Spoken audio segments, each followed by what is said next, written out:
Channel గాజులవారి garage. ఎలా ఉన్నారండి? బాగున్నారా? నేనైతే బాగానే ఉన్నానండి. ఈరోజు నేను మీ ముందుకి ఒక కొత్త రెసిపీతో వచ్చేస్తున్నాను. And at the same time మా బాబు సెకండ్ మంత్ ఫోటోషూట్ నేను మీతో షేర్ చేసుకుందాం అనుకుంటున్నాను. ఎలా ఉందో నాకు కామెంట్ సెక్షన్లో చెప్పండి. అలానే మన ఛానల్ ఎవరైనా కొత్తగా చూస్తున్నట్టయితే తప్పకుండా లైక్ చేయండి, షేర్ చేయండి, అలానే సబ్స్క్రైబ్ చేసుకోండి. Let's get started.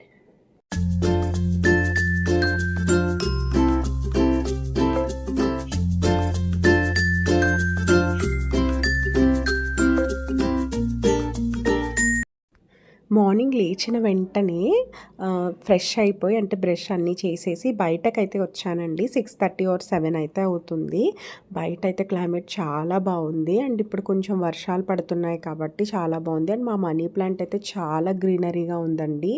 నేచర్లో ఇష్టపడే వాళ్ళకి ఈ క్లైమేట్ అయితే చాలా బాగా నచ్చుతుంది. సో ఇక్కడ పిచ్చుకలు గూడైతే పెట్టిందండి. ఒక 2 to 3 months అయితే అవుతుంది. అప్పుడు దీంట్లో ఒక 3 eggs వరకు ఉన్నాయండి. ఇప్పుడు అసలు ఉన్నాయా లేదా అని చెప్పి చూద్దామని చెప్పి నేను దాన్ని అయితే తీస్తున్నాను. తీస్తే ఇప్పుడు ఒకటే ఉందండి ఎగ్. అది కూడా ఏంటంటే అది విరిగిపోయి ఉంది. అంటే కొంచెం బ్రేక్ అయినట్టు అయితే కనిపిస్తుంది. ఏమైందో అయితే తెలీదు. కానీ అయితే అసలు అలా చూస్తుంటే అలా అంటే హ్యాండ్స్తో పట్టుకుని చూస్తే అది ఎంత బాగా కట్టిందో గూడు. చాలా బాగా అనిపించింది. ఇంకా మళ్ళీ దాని ప్లేస్లో అదైతే పెట్టేశాను. ఇంకా మా మదర్ అయితే చాయ్ పెట్టేశారండి. సో మార్నింగ్ ఎర్లీ మార్నింగ్ ఆ నేచర్లో అలా వర్షాన్ని చూస్తూ తాగితే చాలా బాగుంటుంది కదా. సో ఇంకా అయితే బయటకి టీ తెచ్చేసుకుని కొంచెం సేపు ఒక 20 minutes 25 minutes అయితే కూర్చుని టీ తాగేసి ఇంకా లోపలికి అయితే వచ్చేసానండి. లేచిన తర్వాత కొంచెం సేపు బయట అయితే అలాగా చూసుకుంటూ నేచర్ని ఇంకా లోపలికి అయితే వచ్చేసాను. యాక్చువల్గా ఆ రోజు మేము మా హస్బెండ్ నేను బయటకైతే వెళ్ళామండి. ఆ రోజు వచ్చేటప్పుడు నత్తలైతే అక్కడ అమ్ముతున్నారు. సో మేము ఎప్పుడు నత్తలు అంటే అమ్మినప్పుడు తెచ్చుకోలేదు. మా ఫాదర్ ఎప్పుడు తెస్తారు. ఇంకా నత్తలను అయితే తీసుకున్నామండి. ఇక్కడ డ్రై ఫిషెస్ ఉన్నాయి కదా, అవి కూడా చాలా పెట్టి అమ్ముతున్నారు. ఇంకా నేను నార్మల్గా కూడా ప్రెగ్నెన్సీలో ఎక్కువ డ్రై ఫిషెసే తిన్నానండి. అంటే నాకు క్రేవింగ్ అదే ఉండేది. ఏదన్నా ఉప్పు చేప, కోడిగుడ్డు, లేకపోతే కోడిగుడ్డు ఎండ్రాయిలు ఇలా తినేదాన్ని. నాకు చాలా ఇష్టం. ఇంకా ఇలా ఇంత డ్రై ఫిషెస్ అయినా లేకపోతే రొయ్యలు అవన్నీ చాలా అమ్ముతున్నారు. ఇన్ని అయితే నేను చూడలేదు. అందుకే వీడియో అయితే తీసుకున్నానండి. అండ్ మేము ఎప్పుడు అయితే వెళ్ళి తెచ్చుకోవడం అయితే లేదు. ఎప్పుడు మా ఫాదర్ అయితే తెచ్చేవాళ్ళు, లేకపోతే మా మావయ్య గారు తెచ్చేవాళ్ళు. ఇంకా ఆ రోజు ఇక్కడ నత్తలైతే తీసుకొచ్చామండి. ఒక 200వి తీసుకొచ్చాము. ఇంకా వీటిలో ఉన్న జిగురు పోవడం కోసం పెరుగుతో అయితే వాష్ చేస్తారంట. ఇంకా మా మదర్ ఇక్కడ పెరుగుతో అయితే వాష్ చేసేస్తున్నారు. యాక్చువల్గా ఇంకా దీనికి చాలా క్లీనింగ్ ప్రాసెస్ ఉంటుంది. అదంతా కూడా అక్కడ వాళ్ళే చేసేసారు ఎక్స్ట్రా మనీ ఇస్తే. ఇంకా మా మదర్ వచ్చిన తర్వాత పెరుగుతో అయితే బాగా వాష్ చేసి ఒక 3 to 4 times అయితే కడిగారండి. ఇంకా మనం కర్రీ ఎలా చేసుకుంటామో అలాగే ఒక 3 to 4 tablespoons ఆయిల్ అయితే యాడ్ చేసి బాగా చిన్నగా ఆనియన్స్ని అయితే కట్ చేసుకోవాలండి. ఈ కర్రీకి చాలా బాగుంటుంది. సో ఆనియన్స్, పచ్చిమిర్చి అండ్ అలానే కొంచెం పసుపుని యాడ్ చేసేసుకుని కొంచెం బాగా ఫ్రై చేసుకోవాలి గోల్డెన్ బ్రౌన్ కలర్ వచ్చే వరకు. సో ఉల్లిపాయలు మగ్గడం కోసం కొంచెం సాల్ట్ని కూడా ఫస్ట్ యాడ్ చేసేసారు. ఈ రెసిపీ అనేది మనం కుక్కర్లో అయితే చేసుకోవాలండి. ఎందుకంటే ఇది ముక్క అనేది, ఈ నత్త అనేది కొంచెం గట్టిగా ఉంటుంది. సో మనం మటన్ లాగా గట్టిగా ఉంటుంది. సో అందుకని కుక్కర్లో అయితే చేసుకోవాలి. ఇక్కడ కొంచెం ఆనియన్స్ మగ్గిన తర్వాత అల్లం వెల్లుల్లి పేస్ట్ని అయితే యాడ్ చేస్తున్నాము. ఒక 1 tablespoon వరకు అల్లం వెల్లుల్లి పేస్ట్ని అయితే యాడ్ చేసాము, చిన్న టేబుల్ స్పూను.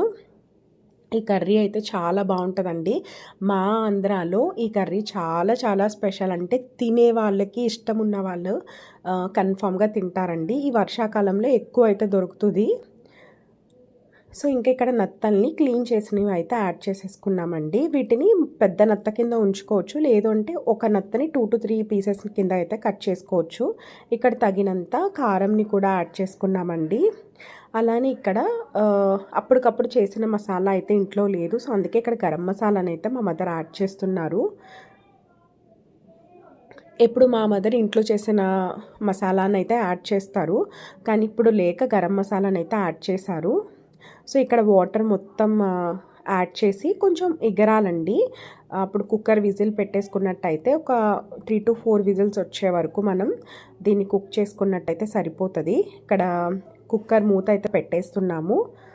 ఒక 4 విజిల్స్ వచ్చే వరకు అయితే వెయిట్ చేసామండి. సో ఫైనల్గా అయితే కర్రీ అయిపోయింది. మీకు ఇంకా కొంచెం వాటరీగా ఉండాలంటే ఇలా ఉంచేసుకోవచ్చు, లేదంటే ఇంకా కొంచెం థిక్ అయ్యే వరకు కుక్ చేసుకోవచ్చు. ఇంకా అదే రోజు మా బాబుకి 2nd మంత్ ఫోటోషూట్ అయితే చేస్తున్నానండి.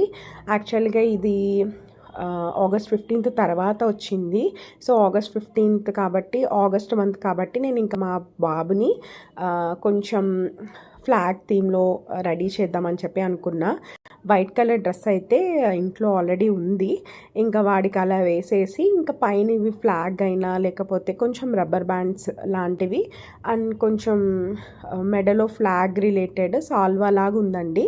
సో అవన్నీ అయితే తీసుకొచ్చి హెడ్ నుంచి పెట్టి ఇలాగా కొంచెం పిన్స్లా పెట్టి వాడికి ఒక ఫొటోస్ అయితే తీసాను కొన్ని.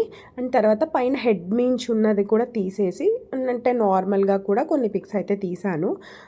పిక్స్ అయితే చాలా తీసానండి. కొన్ని ఏమో తలమించి అంటే తలపాకలా పెట్టి కొన్ని తీసాను, కొన్ని ఏమో తలపాక తీసేసి అయితే తీసాను. యాక్చువల్గా క్యాప్ పెడదామంటే వాడు ఉంచుకోవట్లేదు. ఇంకా అందుకని చెప్పి మా మదర్ ఫ్లాగ్తో అన్ని ఆడిస్తుంటే వాడు చూస్తున్నాడు. తొందరగా పిక్స్ అయితే తీసేసానండి. సో ఫైనల్గా 2nd మంత్ ఫోటోషూట్ అయితే ఇలా కంప్లీట్ అయింది. సో కొన్ని అయితే తలపాక తీసేసి కూడా చేశాను. సో ఈ ఫోటోషూట్ థీమ్ ఎలా ఉందో, మీకు నచ్చిందో లేదో కామెంట్ చేయండి. వీడైతే బాగానే సపోర్ట్ చేశాడండి, కానీ కొంచెం టైం తర్వాత ఎడమడం అయితే స్టార్ట్ చేశాడు. పిక్స్ అయితే ఇక్కడ కొన్ని యాడ్ చేస్తున్నాను, ఒకసారి చెక్ చేసేసి ఎలా ఉందో నాకు తప్పకుండా కామెంట్ చేయండి. ఒకసారి 1st month baby shoot video కూడా కింద ట్యాగ్ చేశాను, చూసేసేయండి. నచ్చిందని అనుకుంటున్నా. నచ్చితే నన్ను ఇలానే సపోర్ట్ చేసేసేయండి. Thank you so much for watching my videos.